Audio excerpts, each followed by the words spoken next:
బాంబా? అవును, నా అంచనా కరెక్ట్ అయితే అది కొద్ది నిమిషాల్లోనే పేలిపోతుంది. నీ బిల్డింగు, నీ తెల్లదనం, నీ నల్లదనం, నువ్వు గడ్డి తిని సంపాదించింది, అనాథ పిల్లల కడుపులు కొట్టి సంపాదించింది, మీ పార్ట్నర్స్ ని ముంచి వెనకేసుకున్న డబ్బు మొత్తం మొత్తం పోతుంది, పేలిపోతుంది. ఎవరు సార్? ఎవడో ఆకతాయి వెధవ నన్ను ఆటలు పట్టించడానికి ఫోన్ చేశాడు. మన ఇంట్లో బాంబు ఉందట. ఒకవేళ నిజంగానే ఉందేమో సార్. నోరుమయ్యరా, నేనే ఒక ఆటం బాంబుని. నా ఇంట్లో బాంబు పెట్టేది ఎవడరా?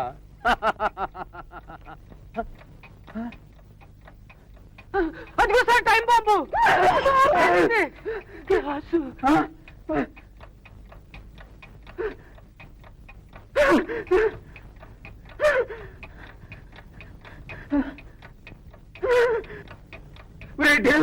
బాంబు ఎక్కడుందో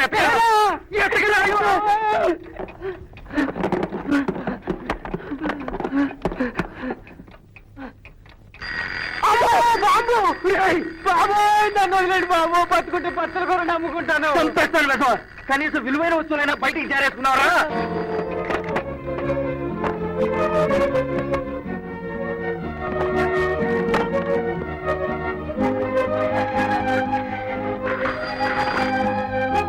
హలో,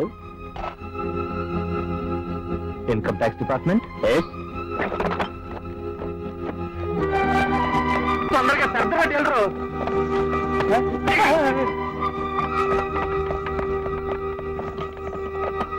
రండి బాబు రండి, సమయానికి దేవుళ్ళలాగా వచ్చారు. కాస్త హెల్ప్ చేస్తే కార్ దాకా తీసుకెళ్దాం. అలాగే, హెల్ప్ చేద్దామని వచ్చాం. We're from income tax department. Seat చేయండి.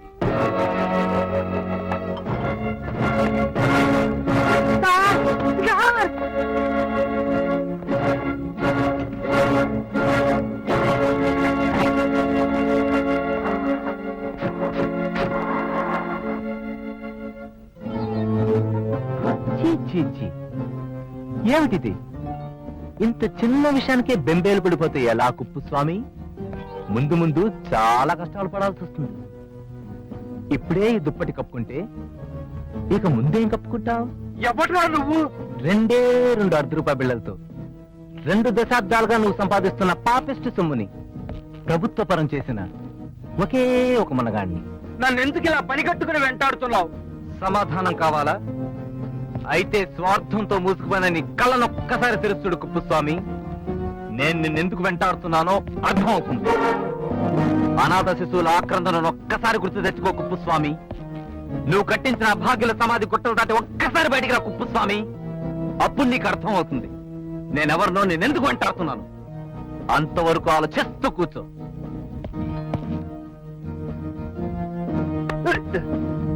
మన భారతంలో ఆది సభా పర్వాలు ముగిశాయి. ఏకముందుంది అరణ్య పర్వం. కుప్పుస్వామి ఇంటి మీద ఇన్కమ్ ట్యాక్స్ వాళ్ళు రేట్ చేస్తే నేను కేసు ఎలా గెలుస్తాను? Very simple madam. ఆ రైడ్ లో మీ పార్టీ తాలూకు దస్తావేజులు పట్టుబడి ఉంటాయి కదా, దాని వివరాల కోసం ఇన్కమ్ ట్యాక్స్ ఆఫీసర్ మీ పార్టీని పిలిపిస్తాడు కదా, ఆటోమేటిక్ గా మీరు గెలిచినట్టే.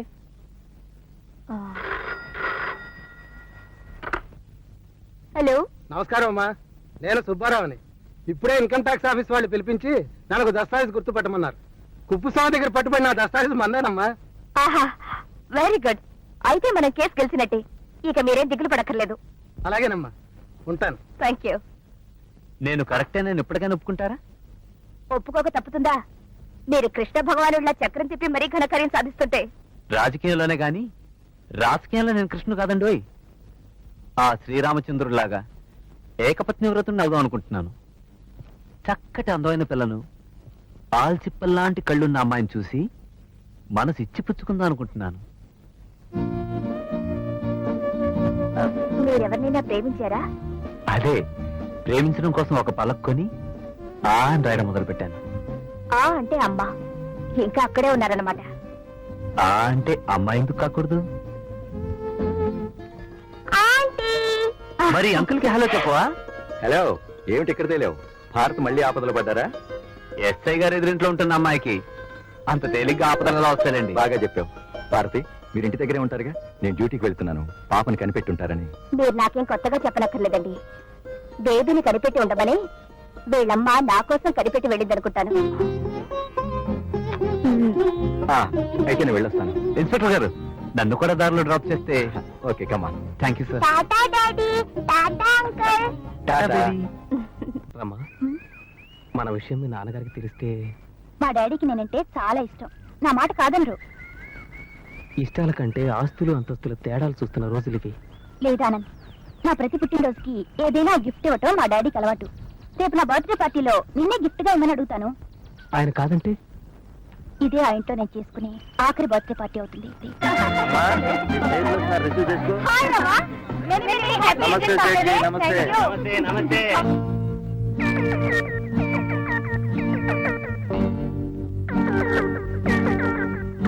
పుట్టినరోజుకు వచ్చిన ఎవడో ఒకడు ఆయన్ని గిల్లక మానడు, ఈయన మన్ని తన్నక మానడు. కుప్పు స్వామి, నువ్వు నన్నిక తన్నేది ఈ ఒక్కరోజు మాత్రమే. ఇవాళ తన్నావు, నెల రోజుల పాటు మంచం మీద పడుకోవాల్సిందే. నమస్కారం కుప్పస్వామి గారు. నమస్కారం చౌదరి గారు, రండి రండి. బాగున్నారా? మొన్న ఇన్కమ్ ట్యాక్స్ వాళ్ళు రైడ్ చేశారట, ఏ మాత్రం? అదేం లేదండి. బాగానే దొరికి ఉంటుంది. మీరు పదండి.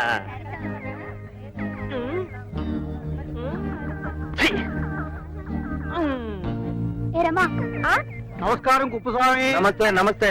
మై హార్టీ కంట్రోల్స్ అయ్యా. ఇవాళ అమ్మాయి పుట్టినరోజు అండి, నాకు సానుభూతి తెలియజేస్తారేంటి రెడ్డి గారు? అదే మన ఇన్కమ్ ట్యాక్స్ వాళ్ళు ఇల్లంతా ఊడ్చుకుపోయారంట కదా. అబ్బే, అదేం లేదండి. నువ్వే దిగులు పడబోక. సరే మీరు పదండి. పోయిందిలే. మీరు పదండి. పోతే. రేయ్, ఇవాళ అమ్మాయి పుట్టినరోజా లేక నాకు సంతాప సభరా? అవటానికి పుట్టినరోజేనండి, కానీ వాళ్ళు మీరు చెప్పే సంతాపమేనండి. నర్మయ్, ఒకసారి తనండి మీ కోపం పోతాయి. ఈసారి తనలేదు. Hello Anand. Many happy returns of the day. Thank you. ఇప్పుడా రావడం? నీకోసం ఎంతసేపటి నుంచి ఎదురు చూస్తున్నాను తెలుసా? I'm very sorry. నువ్వెప్పుడు ఇంతే. సారీ చెప్పాను కదా. రేయ్, అమ్మాయి పక్కన అలా అతుక్కుపోయి నుంచున్నాడు, అమ్మాయికి ఏమవుతాడని రా? లవర్ అవుతాడండి. ఒళ్ళు రాన కొడతాను. నా క్లబ్ లో డాన్స్ చేసే సన్నాసిని లవర్ అంటావరా? మరేమంటారండి, ఆయన చూడగానే అమ్మాయి గారి మనసు డాన్స్ మీద డాన్స్ చేసేస్తుందండి. మన క్లబ్ కు అమ్మాయి గారి డైలీ పర్మనెంట్ కస్టమర్ అండి. ఆయన గారి డాన్స్ కోసమే. రా, డాడీకి పరిచయం చేస్తాను. డాడీయా? పర్వాలేదురా. డాడీ, ఈయన పేరు ఆనంద్. తెలుసా అమ్మా, ఇతను మన క్లబ్ లోనే డాన్స్ చేస్తుంటాడు. ప్రతి నెల మొదటి తారీఖున నేనే జీతం ఇస్తాను. కానీ నీకు తెలియని మరొకటి డాడీ. నీ దగ్గర ఉద్యోగిగా ఉంటున్న ఆనంద్ త్వరలో నీకు అల్లుడిగా రాబోతున్నాడు. అలాగా? చాలా సంతోషం. నువ్వు వెళ్ళి గెస్టులు రిసీవ్ చేసుకోమ్మా. నేను కాబోయే అల్లుడు గారికి మర్యాదలు చేస్తాను. నువ్వు వెళ్ళమ్మా. వెండి అల్లుడు గారు. ఏరా, తన అంతస్తు మర్చిపోయి నా కూతురు నిన్ను ప్రేమిస్తే మాత్రం నీ అంతస్తు మర్చిపోయి మా అమ్మాయిని ప్రేమిస్తావా? ఆడపిల్లని మోహంతో మోసం చేస్తే ద్రోహం అవుతుంది, కానీ ప్రేమతో ఆరాధిస్తే ద్రోహం కాదు కుప్పస్వామి గారు. చూడాలా, నవ్వుతూ మాట్లాడు. అమ్మాయి ఇటే చూస్తోంది. ఈ పెళ్లి నాకు ఇష్టం లేదన్న సంగతి అమ్మాయికి తెలియకూడదు. ఏ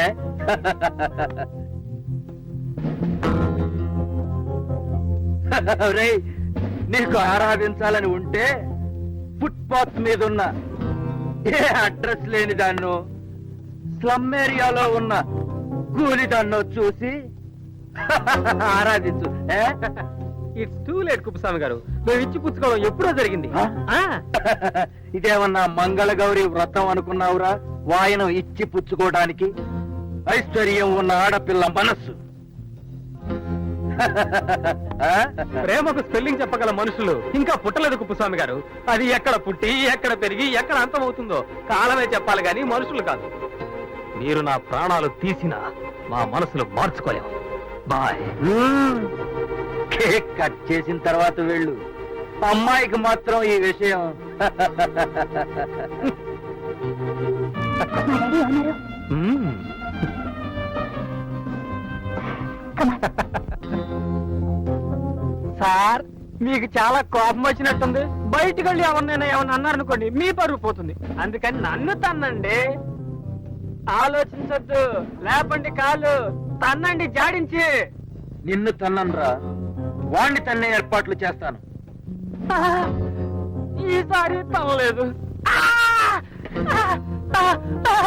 రేయ్, మన క్లబ్ లో పనిచేసే ఆనంద్ గారు తెలుసుగా? తెలుసు సార్. వాడి సంగతి చూడండి. అలాగే సార్.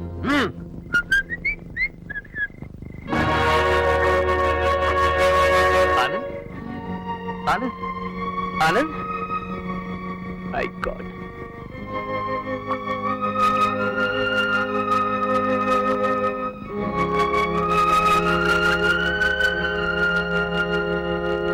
ఆనంద్, ఆనంద్, ఒరే ఆనంద్, ఆనంద్, ఆనంద్, ఆనంద్. అమ్మా, ఏమైందిరా? చెప్పరా, ఎవరు చేశారా ఈ పని? కుప్పుస్వామి. కుప్పుస్వామి. ఒరే ఆనంద్, జీవితంలో అడ్జస్ట్ అయి బ్రతకడం మంచిదే కానీ ప్రాణాలు తీసే వాళ్ళతో అడ్జస్ట్ కాకూడదురా. కావచ్చురా, కానీ నేను రమణ ప్రేమిస్తున్నాను. నువ్వు వాడిని ఏమైనా చేస్తే రమ నాకు శాశ్వతంగా దూరం కావచ్చు. నాకు ఆస్తి అంతస్తు లేదు కనుక తన కూతుర్ని నాకిచ్చి పెళ్లి చేయడానికి నీకు ఇష్టం లేదు. నీకు చేతనైతే మా ఇద్దరికి పెళ్లి జరిగేలా చూడు. ఓకే, నీకు రమకు పెళ్లి జరిగే ఏర్పాటు చేస్తాను. హలో కుప్పుస్వామి, ఎందుకు వచ్చావు? మీ అమ్మాయిని నా స్నేహితుడు ఆనంద్కిచ్చి పెళ్లి చేయాలని అడగడానికి వచ్చాను. ఏముంది మీ దగ్గర? అడుక్కు తినడానికి వాడి దగ్గర చెప్పా, నీ దగ్గర జోలే తప్ప. పేదవాడిని నీ కూతురునివ్వనంటున్నావు. సడన్ గా ఆనంద్కు 2 లక్షల రూపాయలు ప్రాపర్టీ వస్తే ఇస్తావా? 2 లక్షల ఎక్కడి నుంచి వస్తుంది వాడికి? నీ దగ్గరే తీసుకుని ఇస్తాను. నా దగ్గర నేనెందుకు ఇస్తాను? చచ్చినట్టు ఇస్తావు. ట్రిక్కులేస్తున్నావా? పక్కు కింద పెట్టి తొక్కిచ్చేస్తాను, జాగ్రత్త. ఉద్రేక పడకు. రామ్మా, కూర్చో. వదిలే. కూర్చోమ్మా. చూడమ్మా, నువ్వు నాకు డబ్బు ఇవ్వలేదనుకో, నీ బెడ్రూమ్ లో బెడ్ మీద పెళ్లికింతలా పడుకుంటే ఎడం కాలు క్రింద ఉన్న 4-6లో ఫైళ్లున్నాయి కదా, అందులో 6వ ఫైలు. సంగతి నీకెలా తెలుసు? తెలుసు. నీ బెడ్రూమ్ లో ఉన్న అరలే కాదు, నీ గుండెల్లో ఉన్న పొరలు కూడా విప్పి చూడగలను. నీకు గుండె జబ్బు మొదలై ప్రస్తుతం నీ కార్డియాక్ నర్వులో రక్త ప్రసారం సరిగ్గా లేదు. అందుకే మర్యాదగా ఆ డబ్బు నాకు ఇచ్చేయి. నువ్వు నాకు ఆ డబ్బు ఇవ్వలేదనుకో, నేనిక్కడి నుంచి వెళ్ళిపోతాను. నేనిక్కడి నుంచి వెళ్ళిపోయాక ఆ ఫైళ్ల సంగతి నాకెలా తెలుసా అని ఆలోచించి ఆలోచించి బీపీ పెరిగి గుండెకు ఎగదన్ని తెల్లవారేసరికి డౌన్ అని చస్తాం.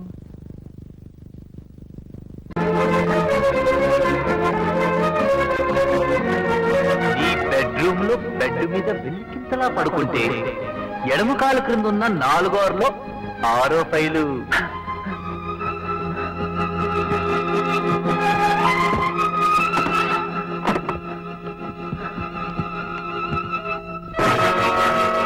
వీడి దుంపదగా ఈ ఫైల్ సంగతి, ఎర్రల సంగతి వీడికెలా తెలుసు?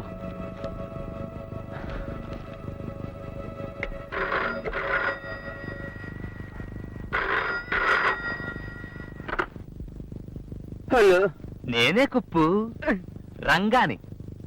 ఫైలు మరో చోట దాచేద్దాం అనుకుంటున్నావా? ఈ విషయాలన్నీ నీకెలా తెలుస్తున్నాయిరా? దేవ సమాధిలో ఉన్న వీరబ్రహ్మం గారు కలలో కనిపించి చెప్పారు. పిచ్చి పిచ్చి కోతల కుయ్యకు. నా కూతలు సరే, రేపు పొద్దున్నే నువ్వు నాకు ఆ 2 లక్షలు తెచ్చివ్వలేదనుకో, ఒక్కసారి కిటికీలోంచి తొంగి చూడు.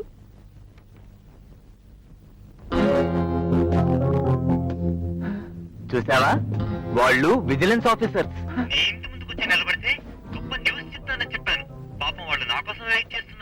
నువ్వు ఆ డబ్బు ఇవ్వడానికి ఒప్పుకోలేదనుకో, ఆ ఫైలు సంగతి వాళ్ళతో చెప్తాను. నీ పని శ్రీమద్ రమారమణ గోవిందో హరి. వద్దు వద్దు, నీకు డబ్బు ఇస్తాను. రేపు పొద్దున్నే ఆఫీస్కి వచ్చాయి. అది వరస.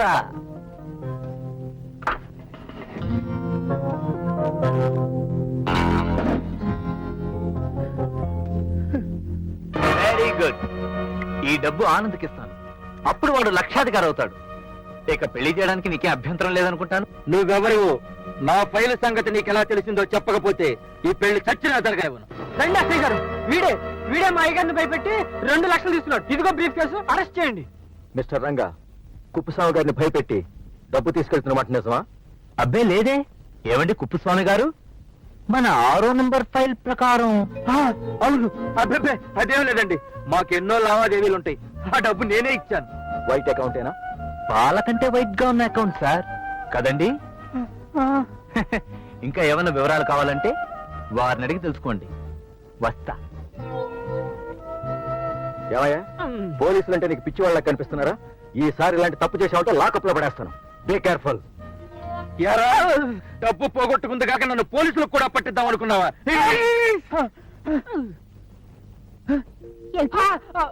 మన పెళ్లి జరగకూడదని మా నాన్న నిన్ను రౌడీలతో కొట్టించాడా? కొట్టించడం కాదు, చంపించాలని చూశాడు. కానీ నా అదృష్టం బాగుండి వచ్చిన రౌడీలకి ప్రేమకు విలువ స్పెల్లింగ్ బాగా తెలిసినట్టుంది. సావు దెబ్బలు కొట్టకుండా ఒట్టి దెబ్బలు కొట్టి వదిలేశారు. నీకు నవ్వులాటగా ఉందా? నాకు నవ్వులాట కాదరమ్మా, మన ప్రేమ మీ నాన్నకి నవ్వులాటగా ఉంది. నా పేదరికం మీ నాన్నకి నవ్వులాటగా ఉంది. ఎవరి గురించి నువ్వు మాట్లాడేది? ఏమ్మా, మీ నాన్న గురించేనా? నమ్మద్దు, వీడు చెప్తున్నా అబద్ధాలే. ఒరేయ్, అవునరా, ఇప్పుడేగా మీ పెళ్లి గురించి మీ మామగారితో మాట్లాడుతుంది. ఆహా, ఎంత మర్యాద చేశాడు. మల్లుడు గారికి అడ్వాన్స్ కావమని 2 లక్షల రూపాయలు కట్నంగా కూడా ఇచ్చాడు. ఈ బ్రీఫ్ కేసు కూడా ఆయనదే. ఒరేయ్, నువ్వేదో పెడుతున్నావు చెవులో. చెవిలో కాదురా, మీ చేతిలో పెడుతున్నాను. శుభలేఖ, మీ పెళ్లి శుభలేఖ. అవునమ్మా, ఇదే శుభలేఖ ఇప్పుడు మీ నాన్న చేతిలో ఉంటుంది. నువ్వు వెళ్ళి చూసుకో. సార్, ఈ మధ్య కవర్ లో కూడా బాంబులు పెడుతున్నారంట, చించకండి సార్. బాంబా? నవ్వుతారేంటి సార్? బాంబు అంటే భయం లేదా మీకు? బాంబు అంటే భయపడబట్టే ఉన్నదంతా పట్టుకుపోయారా ఇన్కమ్ ట్యాక్స్ వాళ్ళు. ఇంకా నా దగ్గరే ఉందిరా పట్టుకుపోవడానికి. ఉన్నదా ఒక్క కూతురు. ఏదో రిజిస్టర్ పోస్ట్ లో వచ్చింది, ఎవరిదో వెడ్డింగ్ కార్డు పాపం. వివాహ మహోత్సవాహ్వాన శుభపత్రిక. నా ఏకైక కుమార్తె చిరంజీవి సౌభాగ్యవతి రమకు, పాండురంగ విఠల్ గారి ప్రియమిత్రుడు ఆనందబాబుకు ఇచ్చి వివాహ మహోత్సవం జరుపుటకు పెద్దలు సుముహూర్తం నిశ్చయించినారు గాన. అంటే అమ్మాయి గారి పెళ్ళ అయితే ఉన్న ఒక్క అమ్మాయి గారు కూడా. అయ్య బాబోయ్.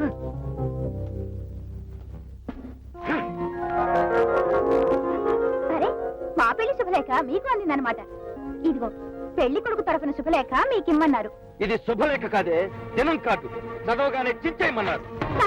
ధర్మయ్య, ఈ పెళ్లి ఎప్పుడు ఎక్కడ ఎలా జరిపించాలో నిర్ణయించవలసింది నేను. ఈ ముహూర్తం దాటిపోయే వరకు నువ్వు గదిలోనే పడి ఉండు. నాన్న, గదిలో పెట్టి బంధించినంత మాత్రాన ఆ పెళ్లి ఆగిపోతుంది అనుకున్నావా? ఎందుకాగదే? వాడేమైనా శ్రీకృష్ణుడా రుక్మిణిని తీసుకెళ్ళినట్టు నిన్ను తీసుకెళ్ళటానికి, లేక సుభద్రని ఎత్తుకెళ్ళినట్టు ఎత్తుకెళ్ళటానికి వాడేమైనా అర్జునుడా?